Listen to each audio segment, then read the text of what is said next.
Transforming our economy will require patience, but if we build upon the right foundation, small and simple efforts can grow into sophisticated systems. Our desire should be to ensure the dignity of every human being. The source of dignity is self-reliance.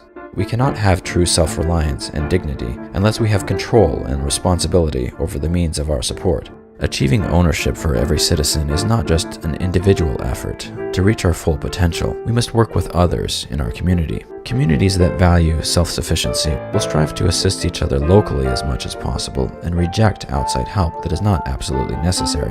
The capitalist system creates many unmet needs and false divisions, and these issues end up getting projected onto the national stage. But there is no reason why such needs cannot be met locally through cooperation. Individuals and businesses can pool their resources to build cooperatively owned schools, financial institutions, business incubators, R&D centers, and social service organizations. All the obstacles that society faces can be overcome as people put their heads together and apply resourcefulness, perseverance, and ingenuity. In order for this to happen, we first need to know who we are. An essential step in building cooperative organizations is defining and strengthening the common bond, the unifying factor that binds people together. Today, the most powerful influence in society is the employment relationship. People go where the jobs are. The need for employment pulls people away from communities. We need to find ways to reinforce local institutions and other social ties that supersede the employment relationship. Our objective should be to help local groups reach their potential in terms of what they can accomplish. Individuals work within local groups to help each member succeed. These groups, in turn, can cooperate with other groups, leading to a network effect. Cooperative networks are decentralized according to the principle of subsidiarity, but able to integrate and leverage scale when necessary to ensure the long-term prosperity of every member organization. So if you want to make something happen, the first thing you ought to do is form a study group.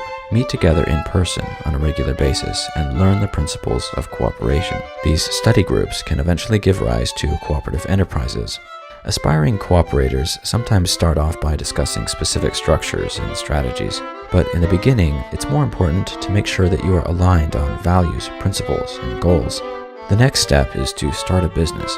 In your group discussions, assess the needs and business opportunities in your community and identify possible resources that could meet those needs. Choose a business structure, make plans, and then carry out those plans. We should keep in mind that ownership of productive technology is what gives us more leisure time and improves our quality of life.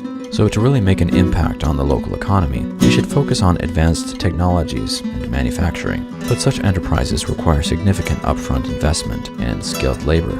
So to overcome these obstacles, we need to seriously think about how to develop tools and supporting resources that are focused on three areas: financing and business formation, education, and technology. The Mondragon cooperatives were able to create support organizations in each of these areas, and so we can look to Mondragon for inspiration and ideas. Because of these unique tools and the interlinking of their businesses, they were able to grow from humble beginnings into a massive industrial complex. To support the financing and formation of cooperative businesses, they created the Caja Laboral, a member-owned credit union. The businesses within the cooperative network were tied into the Caja through contracts of association. This created a large pool of available capital. It also allowed the Caja to have significant control over its member organizations. In the beginning, the Caja was very different from most credit unions today. It took on a proactive role in helping form new businesses.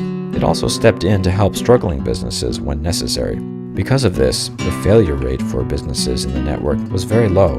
The Mondragon network also developed unique educational resources. The complex started off in the 1940s as a technical school where students were taught vocational skills as well as social principles. Later on, they created programs that allowed students to work and go to school at the same time, enabling them to gain valuable knowledge and experience while earning money to cover tuition and living expenses. Eventually, they formed an entire university.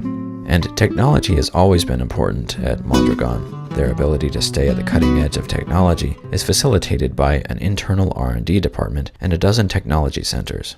So if we want to replicate the success of Mondragon, we need to develop resources in these three areas. Achieving this is really a matter of catching the vision of what can be accomplished. A large oak tree starts off as a small acorn.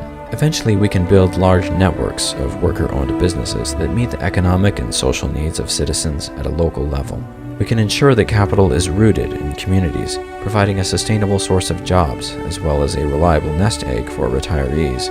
We can eliminate poverty altogether. But the first step on this journey from theory to practice is to simply connect with the people around us and begin to have a discussion about these ideas.